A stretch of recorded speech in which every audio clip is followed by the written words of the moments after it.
And on the line with us right now is Khun Thipa Nawawatanasap, the CEO of YLG Bullion and Futures Company Limited. สวัสดีครับคุณทิพาครับ สวัสดีครับ ค่ะสวัสดีค่ะ Can you tell us the International Energy Agency has announced its decision to release 60 million barrels of strategic oil reserves into the market, and the oil prices come down to reduce the inflationary pressure. Why does this move also have effect on gold price negatively?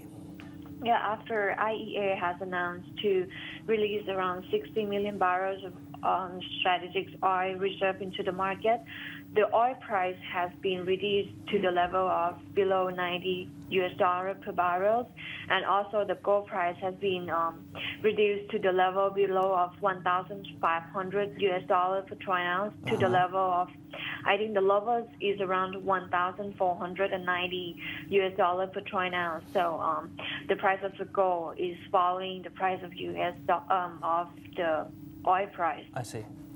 Okay, and as the gold market is waiting to see Greece getting a second bailout, and EU and the IMF are waiting for to bring the financial crisis under control, what do you expect to come out of this?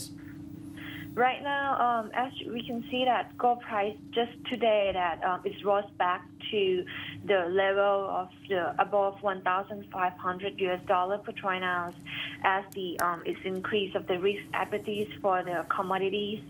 As the investors were hopeful that the Greece Parliament would pass the austerity measure in the day ahead. Right. And also the trader notes that the physical buying of gold remains soft during the seasonal weak summer months, and as the U.S. Federal Reserve of 600 billion bond buying programs come to the end of June 30th. I see. And in this short term, do you think the gold price will keep its narrow range of 1,491 per ounce or until 1,512 per ounce? Yeah, in the short term, we still believe that the gold is still in the range, in the sideway. So it should probably trade in the range of 1,480 into the range of $1,520 per troy ounce. However, for investors who still want to buy gold, we still suggest them to buy gold on dips. However, at the level of 1,480 is still a good level for buy, but not. But we suggest not to buy all at this level. Maybe investors could see gold at the lower price around like $1,460 per troy ounce. So what do you suggest is the investment strategy for the gold investors in the volatile period?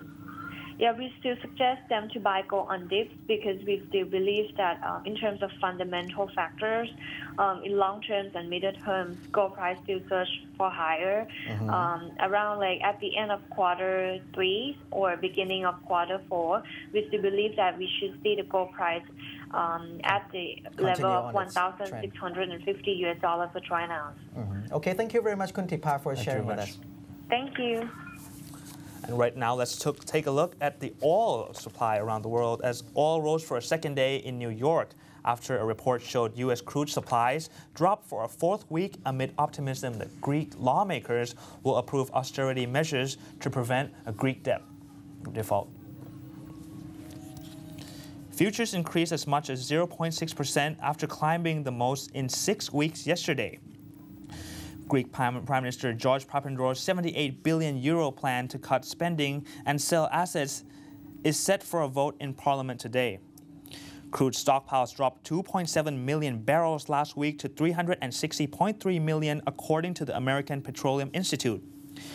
Chief market strategist at Confluence Investment Management in St. Louis, Bill O'Grady, said there's great hope that this plan for Greek debt will help turn the corner. It's optimism that the Greeks aren't going to default and the euro is not going to break up. Crude for August delivery advanced as much as 51 cents to $93.40 a barrel in electronic trading in the New York Mercantile Exchange and was at $93.10 at 8:54 a.m. in Sydney time. The contract yesterday gained $2.28 or 2.5% to $92.89. Prices are 23% higher the past year and down 12% in the second quarter. Brent oil for August delivery climbed $2.79 or 2.6% to $108.78 a barrel on the London-based ICE Futures Europe Exchange yesterday. For our business journal for today, we have the academic comments on the ASEAN Economic Community.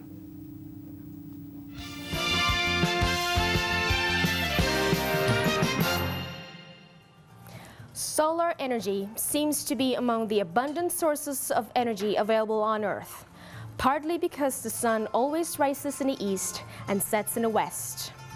It's the last day here, Shangri-La Hotel Bangkok, where the Asian Development Bank hosts the third meeting of the Asia Solar Energy Forum. The ADB Vice President Seo-Yu Hsiao said, Asia must expand solar energy generation if the region is to stay on its strong economic growth path and reduce carbon emissions. Thailand, for example, showcases two private sector solar projects, the Natural Energy Development's solar plant, which is in Lopburi, one of the world's largest solar plants, and another in Ayutthaya, which is the Bangchak Petroleum solar plant. And both projects will be generating electricity later this year. Asia could account for half of global output, trade, and investment by 2050. To sustain the impressive growth momentum, Asia must manage its energy security and innovate away from the traditional high-resource, high-carbon development path towards sustainable and low-carbon growth. At present, less than 0.25% of Asia's overall electricity production comes from solar power. Pointing to the significant potential for solar energy, it is aimed to increase the contribution 3% to 5% in the near future. The ultimate goal of this Asia Solar Energy Initiative is to provide solar energy at a cost equal to or lower than electricity from the grid. Mr. Sithapati Chander, co-chair of the Asia Solar Energy Initiative ASEAN Development Bank, told our reporter of the global trend, weaknesses, and strengths of the alternative energies. I think there is a renewed interest in alternative energies, not just because of what happened in Japan, but even earlier as a result of the climate change studies of the UNFCCC. So I think there has been a renewed drive on this. Renewable energies are very contextual, depends on the country, depends on the cost of alternative energy. But generally in Asia, Asia is a resource importing region in hydrocarbons, and therefore the growth in alternative energy has been focused on energy security to reduce the amount of import of hydrocarbons from outside the region. One of the key scholar projects promulgated in this energy forum is a Thai company called Natural Energy Development Company Limited. It was founded in the year 2008 as a power company in Thailand, aiming to develop renewable projects in the region. The company operation is to generate and distribute electricity within the country.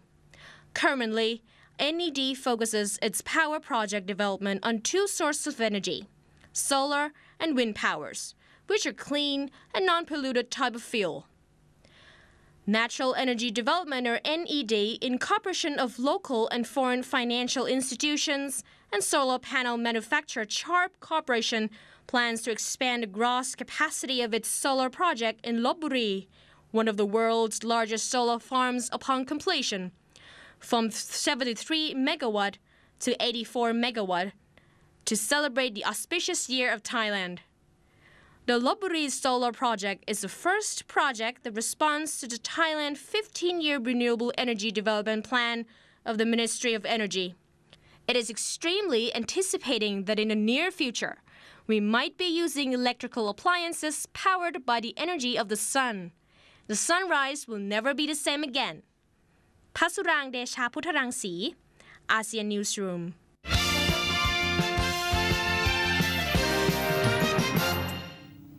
Well, we have to apologize for the faulty announcement just a moment ago. That was not the academic comment on the ASEAN Economic Community, or AEC. Well, apparently it was the Asia Solar Energy Forum, but we will have the academic comments on the AEC coming up in our CEO talk when we come back.